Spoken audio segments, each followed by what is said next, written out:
plenty of evidence. What evidence? That's yeah, what I'm asking. that's what we've been trying to get at all this time. All right, and for me, the evidence is when I look at, you know, and it's nothing new, guys. This is nothing new.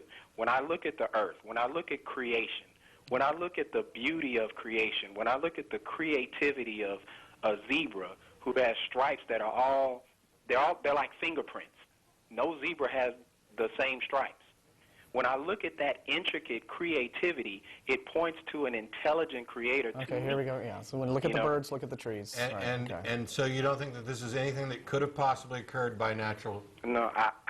To me, and this is just me, fellas, it is idiotic to assume that you, looking at you guys, as intelligent as you are the crown of God's creation, to believe that atoms and quasars and all that stuff could explode together and bring forth all that we have. That, to me, is idiotic. Except that we have explanations for a lot of how those things goes on. Yeah. And your position puts you in the problem of saying, okay, well, where did that creator come from? Okay, I mean, who created that thing? I mean, whatever creative force or whatever deity, and in your opinion, it is a deity. It's a God who is anthropomorphic. He has human qualities. He has human desires, needs, goals. He has a very human personality. You know, like us, if we required a creator, due to the various complexities of our natures, then clearly that creator would have required one as well.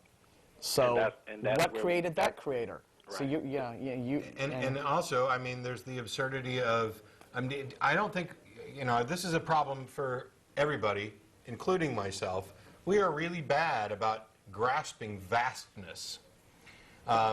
When you actually get to realizing how insignificant we are, and our planet is, and our solar system is, and even our galaxy is within the span of the universe, it's absurd to make these claims that we are this high exalted special creation of God. 1,000,000 seconds is about 11.5 days.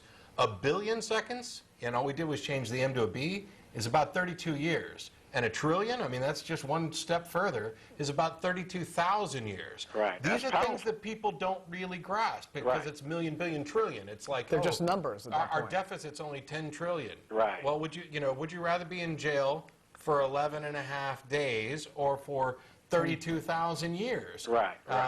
This is something John Allen Paulus has brought up over and over again with regard to innumeracy.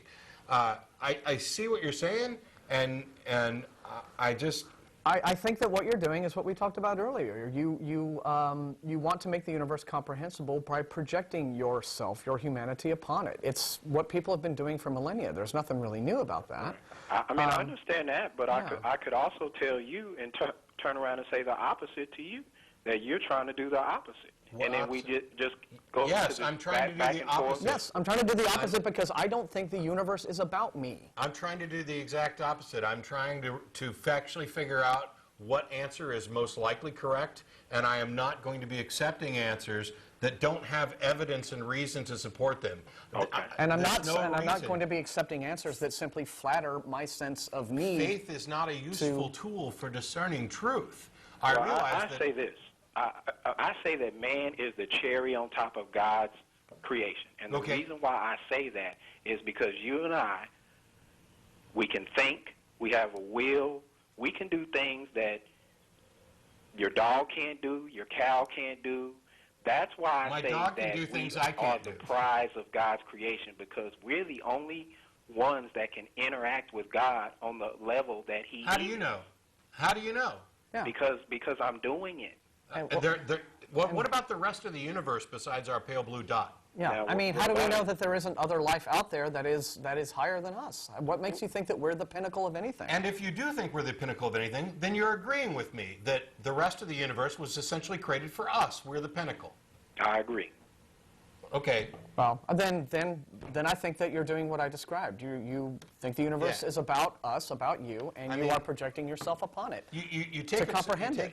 I'm going to go ahead and let you go, Brandon. I apologize because I'm going to actually talk about you after I let you go. But we enjoyed having your call, and call us back and email us. Call back anytime. You take exception to my statement about the absurdity of thinking that the universe was created for you, with you in mind, and then after saying you disagree with it, then you say you agree with it.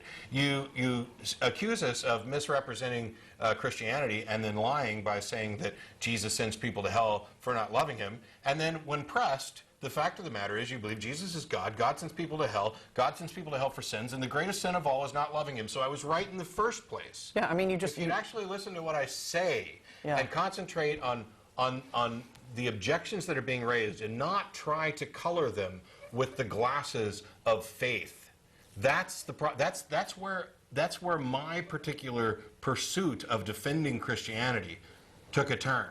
I actually cared whether or not my beliefs were true. I actually cared whether or not they could be justified. I wanted to investigate them, and I wanted to be as objective and fair about the analysis of evidence as I could. Not just whether or not the beliefs you had Were comfortable. Yeah, or reinforce something that you had already decided you wanted to be true in order to make yourself feel special about your place in the universe. That said, if you're happy with who you are, great. If conversations with us has made you a stronger or better Christian, great. My only concern with people's religious beliefs are in how they affect other decisions they make, especially those decisions that affect other people. Not only are you entitled, but there's absolutely nothing we could do to change what the dictates of your conscience are. My concern, and the reason that I would advocate more and more people embracing reason and evidence and realizing that faith is not a tool for discerning truth, it is a tool for allowing people to accept falsehoods, that it can be used for anything to justify anything, and that the consequence of this, which we famously learned from Voltaire, is that when you can get people to believe absurdities, you can get them to commit atrocities. That is the thing. If you're fine and you love Jesus, and otherwise you're a perfectly reasonable person who encourages government neutrality, secular values, fairness, and doesn't try and impose upon the rights and freedoms of other people, fine. God love you. Yeah, but ultimately, Brandon, the problem that I kept having was when I asked you, okay, give a reason, explain why you believe these things instead of just cataloging what you did believe. And I understand you were trying to marshal your thoughts and everything.